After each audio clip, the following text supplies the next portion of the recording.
Hello, and welcome to another episode of Mindfulness Plus. I'm your host, Thomas McConkie. Thanks so much for listening today. I am especially delighted to be recording this episode today with someone I regard as a dear friend, a mentor, a teacher, a sage, many things, Dr. Terri O'Fallon. I want to introduce you, and I almost don't know how to introduce you. You've lived such a rich life and have had such a prolific career. And I've had the privilege of working by your side for many years now. There's so much I could say about you, but just for the audience, Terri is regarded and respected as a preeminent expert worldwide in developmental psychology, and especially adult development. The stages that all adults have the potential to grow into and express and explore in a lifetime. And Terri's done a lot of really pioneering work in that area. And I wanted to bring her on to Mindfulness Plus to share her wisdom and beauty with you all. Terri O'Fallon, thank you. So nice to be with you. So nice to be with you, Tom. I always enjoy the collaborations that we've done side by side. And of course, that means I elevate you to whatever you say about me is also you. Thank you. Well, that's humbling. I thought an interesting place to start. I mean, this really struck me when I became familiar with your work.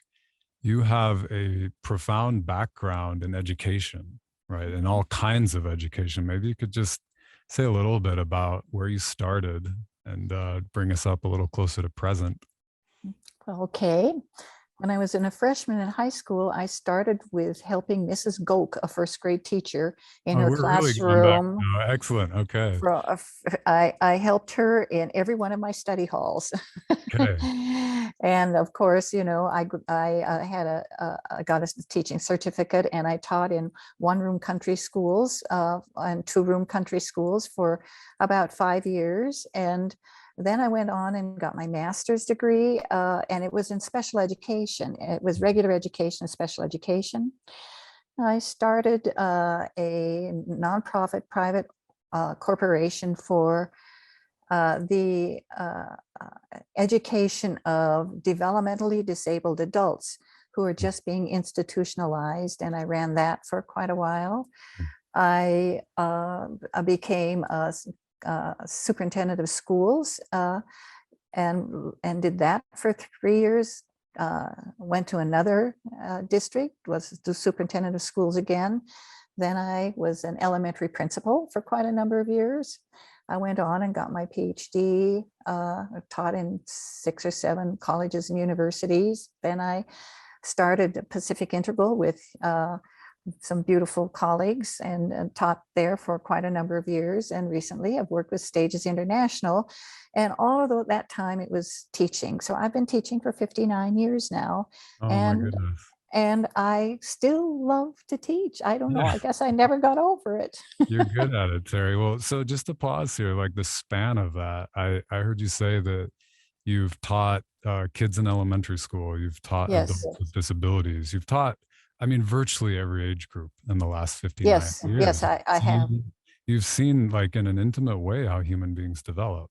Yes, I have. And I think that's what spurred my fascination about it. There's so many questions I could ask you, but I want to talk a little bit about cohort learning, because I know I think you've been in cohort learning almost 30 years. Is that right? Yes. Yes. I started in the early 90s with cohort work. Okay. And could you say a little bit, like, what is cohort work? Because this is how I met you, and I was totally stunned by the experience. It was like no learning or teaching I had ever experienced, and you're really a leading expert on it. So what would you say about cohort learning? Well, cohort learning means that you don't just learn from your teacher, a teacher or teachers, but you also learn from other people. So you put a whole group of people into a group. You have an outcome of sorts that you expect people to get by the end of the cohort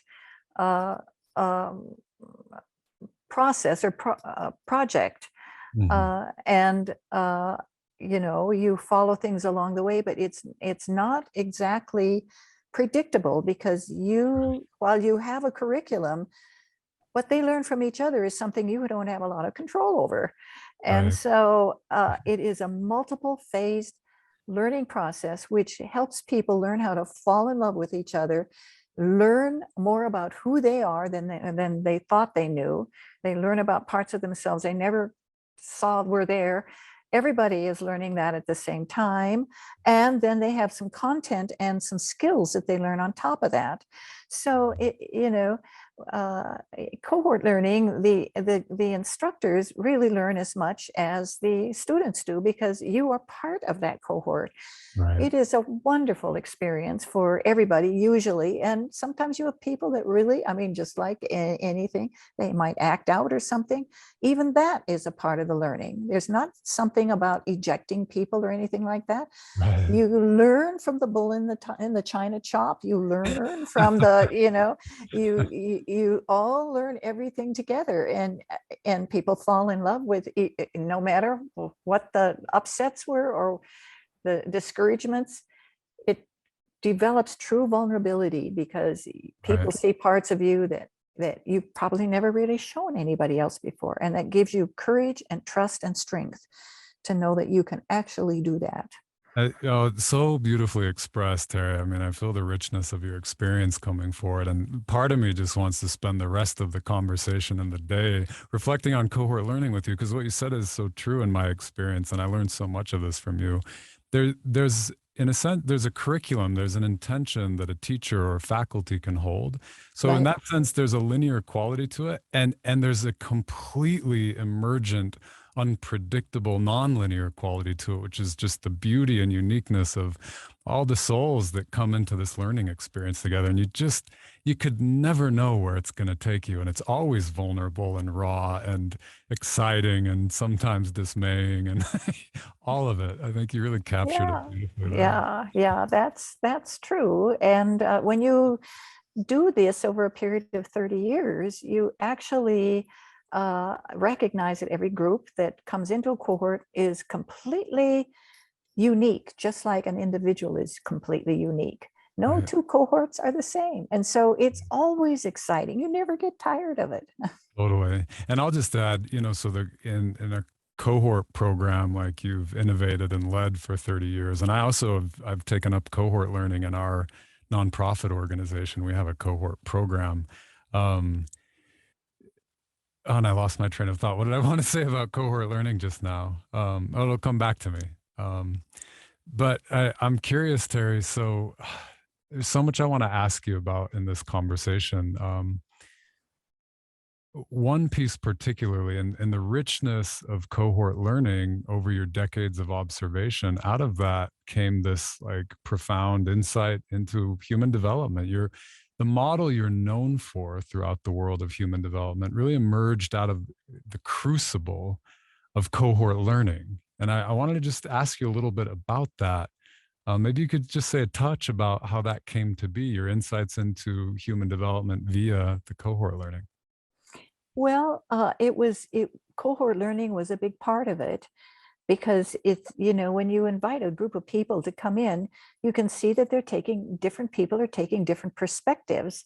Mm. And what are those perspectives? And so I became very curious about that. At the time, I was also teaching part-time in a university, and was, part of the work that I was doing with the cohort there was learning about, different developmental models.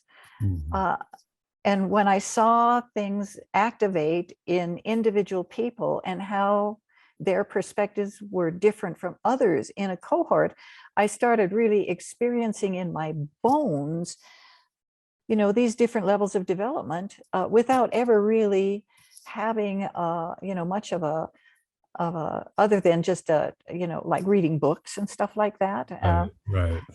So one of the things that I started doing is thinking, Terry, you need to actually have a deeper experience here. So I went and learned how to score, one of the leading approaches Right. to development. and I began scoring Which, for the the listener people. here, let me explain that briefly. There's an instrument that's been in use. It's changed and evolved over the decades, but there's a primary instrument that's been used to score and assess adult development, and you became an expert in that scoring system as well. Could we call it the Loevinger-Cook-Greuter instrument, the Washington Yeah. University Yes. sentence Yes. completion test for all the Yes. you Yes. eggheads out there? Yeah. Well, that gave us some real insights. And one of the things that we as staff used to do, and I think that anybody involved in cohort learning, where you really start to recognize development, is you start to everybody has an inventory, but the beautiful thing about that is that it gives you some salient markers about that each developmental level. But you can be talking with a person and not recognize them when they're right in front of your face. Right. So one of the things that we did to help each other learn better what was right before us, instead of just looking at the score that they got, was Right. to actually, in our staff meetings, we would talk about those salient Yes. qualities that we saw in everybody. Yes. We think this behavior was more at this developmental level. We think that behavior was more at another developmental level. We could not only see the regular research markers, but we could also see the uniqueness of each person Yes. in all of that. So a And quick pause here, Terri. Just a word you used a moment ago that some listeners won't know. When you say each participant has an inventory, you're referring to the assessment that they took yes, to assess their development going into the yes, program. And yes, based on that data, you're working with them very closely as a teacher, an instructor, a co-learner, yeah, and you're seeing like where the model actually shows you these markers, like there's something genuinely developmental going on with the yes. person, that without some training and like knowledge of like where to look for the markers, they're right in front of your face, but you don't see them, so you don't respond to them. That's right. That's Yeah. right. Yeah. Anyway, I went on to develop my own model because I saw some additional things that might enhance that. And so I took 4 or 5 different theories that included development in them, and some of them were spiritual theories, and put them all together and developed the stages model, which is still in the Loevinger lineage, and did a research project with it. And we did a replication study, and it came out very, very well. So we've been scoring with that scoring system ever since. And it really does allow for a lot more nuances and upshifts, seeing the upshifts that they make in their transformations and things much more Right. clearly. So let So me, yeah, thank you. Let me pause there. So, upshifts in people's development and, validating your instrument next to previous instruments. I mean, for all intents and purposes to the listener, that means like through rigorous research methods, you establish yes, this instrument works. It's telling us something that's important. yes, It's showing us these milestones in human development. Is that a that's fair way to right. say that? Absolutely. Yes, Here's a yes. question that I think people will be really curious about, because we're Okay. talking about cohorts, which is a fascinating style of learning. We're talking about development. And something that really struck me when I met you and your beautiful colleagues at the time, Jeff Fitch, Vanita Ramirez at Pacific Integral, lovely people. What really struck me is like just the term, just the concept of developmentally informed learning. And I wanted to ask you, like, from your perspective, what's the difference between, like, so what? So some teachers use a developmental model, some don't. Some cohorts, it's just a free for all, and they're being human together, and they learn as they learn. But then when you bring a developmental model to it, what happens with developmentally informed learning? What's the magic there that developmental knowledge and awareness brings to the activity of learning and transforming? Well, one of the first things is that you realize that everybody is coming from a different developmental perspective. Hmm. And we consider that it's a little bit like a balloon, Hmm. like a baby has a perspective that's maybe this big, Hmm. and as they grow up, the perspective grows, grows, grows, grows, grows. Hmm. And we could see, these different kinds of perspectives that were happening. we could see whether the perspectives were healthy or unhealthy. Like it might be a kind of a tall, skinny, narrow one, and yet it wasn't robust. Or it might be a flat one. They weren't developing at all, but they had a lot of robustness where they were at. So what we began to realize is that, in order to really teach well, we need to realize that everybody has the right to be at the level of development they're at, and we should not criticize them for being. It's just a growth process. That our work with them was just a snapshot in time. It wasn't a forever number that they had to carry around on their arms or back. And this changes the way you teach, and it also changes the way people work together. Yes. And when they get their own inventories, they can see all of the developmental levels, where they line up, and what the span of the developmental levels are that they're working on. Yeah. And then we had a longitudinal research project. That project was especially good because every 2 years, people had the opportunity to take the inventory again. Lo and behold, most of them saw that in 2 years, they jumped in a level. Some of them jumped 2 levels, some of them jumped 3 levels. So they could see, I am not permanently at any one level. It taught them a level of impermanence. Yeah, totally. And so that developmentally informed teaching in a collective helps everybody in the collective accept people at wherever they're at, because they are having experiences there, and then they also know that they're changing as well. And that is a completely different way of working. You can work individually like that, but if you work individually with somebody, they don't really easily see or have the opportunity to see, how are my colleagues and my friends in my cohort changing? And right before their eyes, they are changing. So they can focus on that, and then they can also focus on themselves and see how they themselves have changed. That they are in an ever-present process of being, of changing and growing and emerging and unfolding in so many ways. So, wow, Terri, beautiful. Thank you. I mean, what you're saying is just so rich with your experience and insights.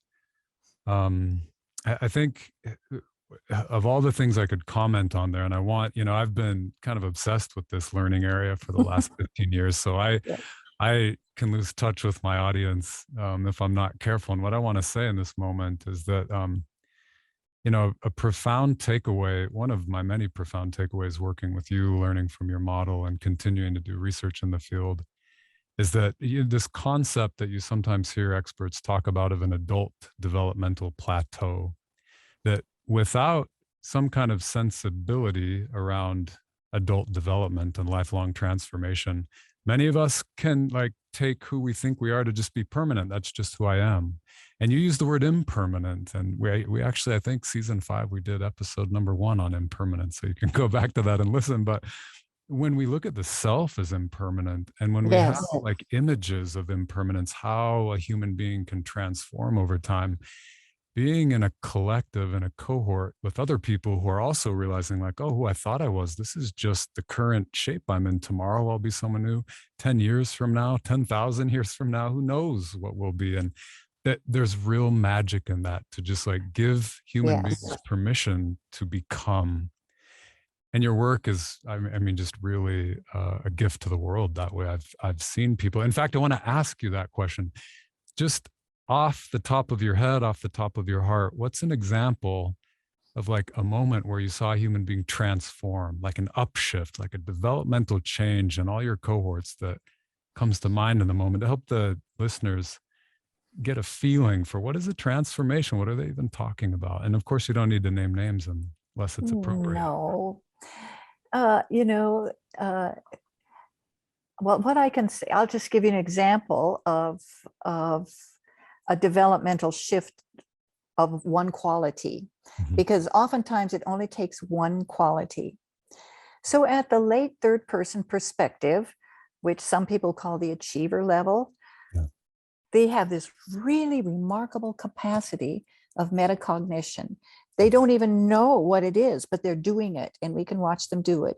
What it is thinking about their thinking about their feeling, thinking about their behavior. Then they change their behavior and they notice that their thinking has changed.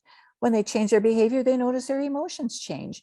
Yeah. Then they have a blow up, or they have a joyful experience.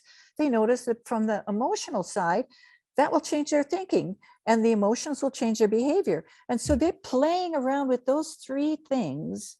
And that is just before they're ready to do this upshift Yes. into the fourth person perspective. Yeah. So what happens with those three pieces that are kind of floating out there and they're trying to make connections? They come together. Those three pieces come together into a subpersonality. And suddenly they can start seeing their interior parts. But they Thinking, can't. feeling, behavior. Thinking, feeling, and behavior become one.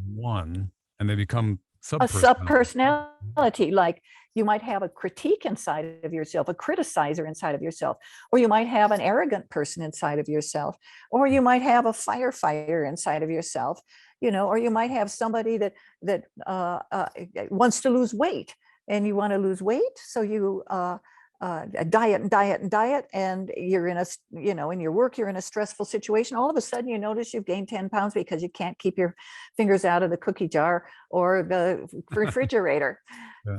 So, one part of you might say, it's really important for me to take care of my health. So this subpersonality is in charge.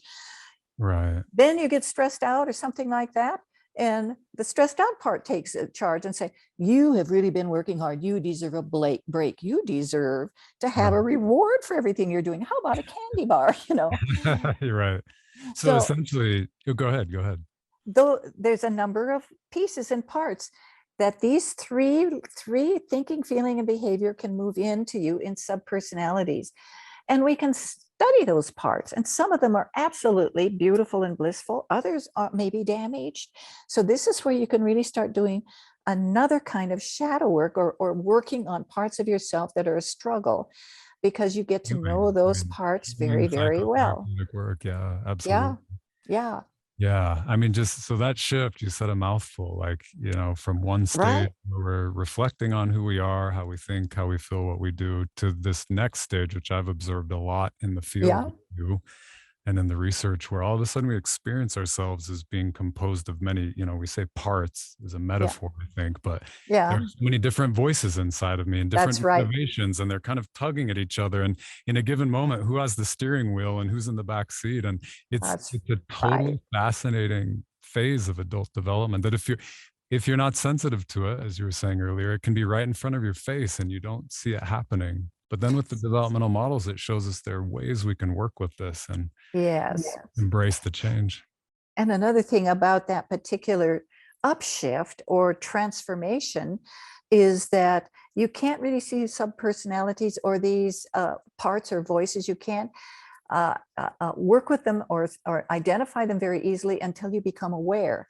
And so awareness pops up there. And so you can see that there are these kind of spiritual parts too that are required in order to grow up in your developmental frame. So these perspectives change based on these they all fit together. It's just getting more and more robust in your perspective, so you can see what's already there, and so you can know yourself better and better with each stage of development. Yeah, well, thank you. That's a lovely thing to say. I've worked with a Buddhist teacher for many years. I've worked with many Buddhist teachers. One of my favorites is Shinzen Young, and he's been on Mindfulness Plus. I recommend the interview if you haven't heard it.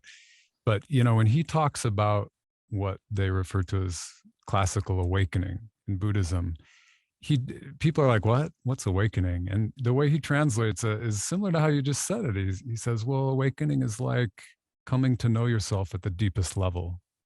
Yeah. And I hear you saying as your own, you're a master in your own right, that this process of development that you've invited students into for 59 years, you're helping people come to know more of themselves, all of themselves at the deepest level. And that there's very much a spiritual component to that. That's, absolutely.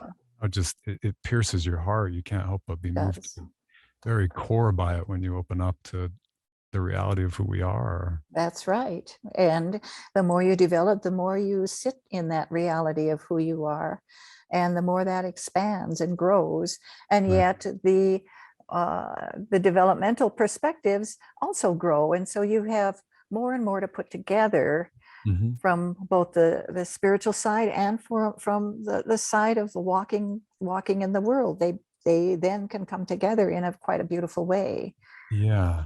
Be- Beautifully said, Terry. A question I have uh, is people are listening, and this audience has heard me talk about development a good amount, but having the benefit of Terri O'Fallon on the show, I wonder what you'd recommend for people who are curious. We're talking about coming to know ourselves at the deepest level and ongoing transformation throughout the lifespan. I mean, how do you get on the path? What's the first step you recommend to the people in your community, your students, and like learning more about development? Well, there's two things. We mentioned assessments before. It's Mhm. really good if you can get an assessment, and there are assessments from many different organizations out there. We have an assessment that we feel really good about too, and if you want to get one from us, that would be good. But that would let you know from a statistical perspective and from a research perspective what the range of your developmentals are that you occupy. Most people occupy at least four. And What so stage? you Yeah. so you can see that you're not just one perspective, you've got several perspectives, thank heavens. Right. And the more Right. you have, the more pliable you are as a person, so, Yeah. Mhm. and then that gives you a chance to see, where do I kind of center in, and where is my trailing edge, what is following me up, and what is my leading edge, and that's the one that will get you just right into the shift into the next stage. Mhm. So you can see those things. Now that is a really good place to start. Mhm. I don't know about the courses that other organizations have. Stages International, we're just setting up a new series of courses. And one of the fundamental questions people are asking themselves and go through in these courses are, who am I? And we ask three questions and we teach you how to work with three questions to discover what is your primary perspective. Mhm. And that is a very short course that you can get, that will tell you, the basics of responding to questions around your identity. And it's a very inexpensive option. That will start coming up sometime in March. The second course is one called Developmental Confusions, because boy, do we get confused. And part of the problem is when we are moving from one stage to the next stage, perspectively, we get confused. But a lot of people feel like when they're in confusion that something is wrong.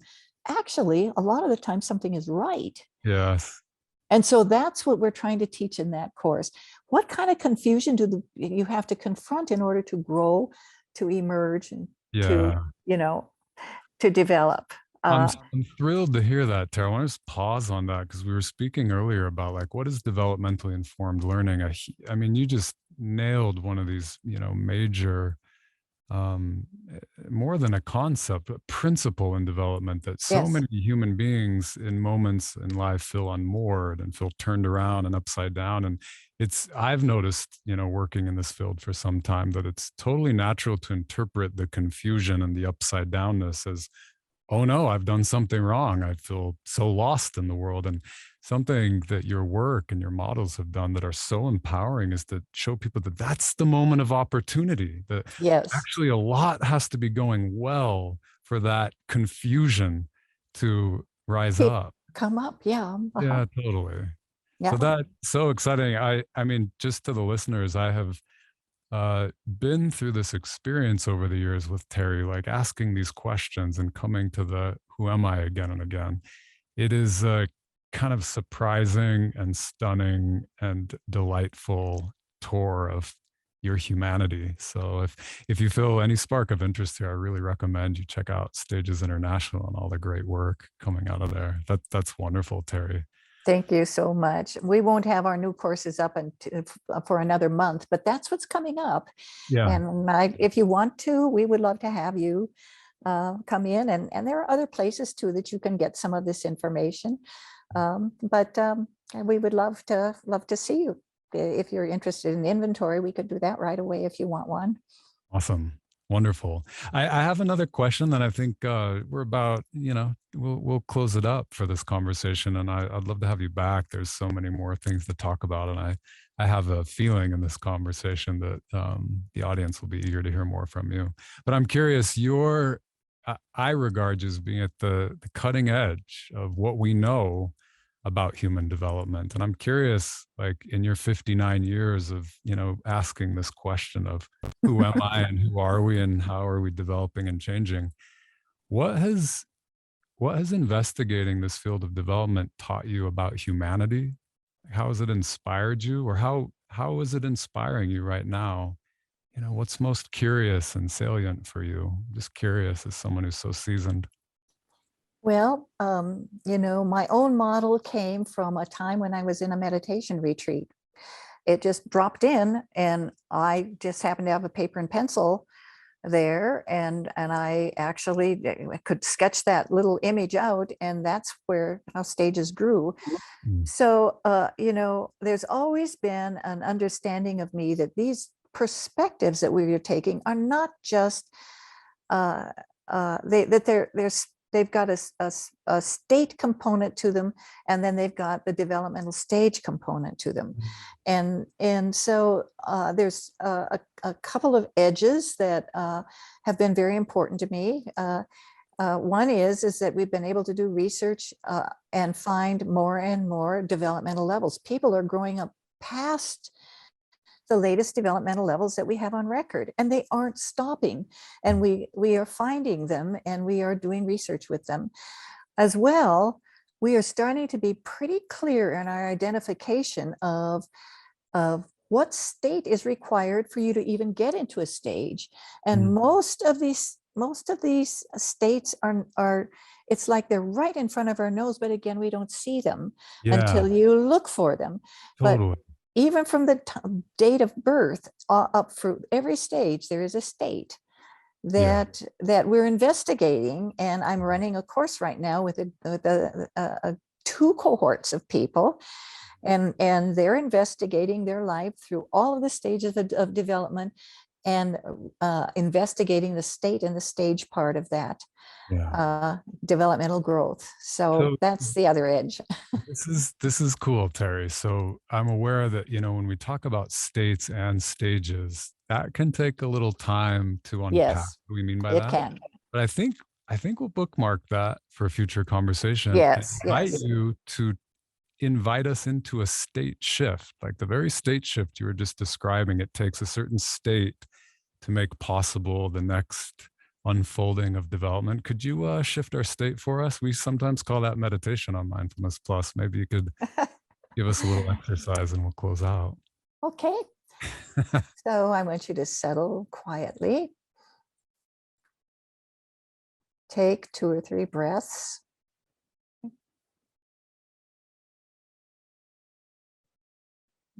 Feel yourself at peace. Now I want you to open your eyes. I want you to look around the room. Notice if there's any furniture in the room. Notice the furniture is inside of the room. Look at yourself.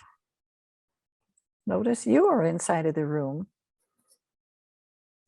Are there any rugs or lamps or anything else in the room? Just take a good look around the room and notice all these things are in this room. Feel settled as a person that's in this room. Now I want you to notice that the room is inside of your awareness.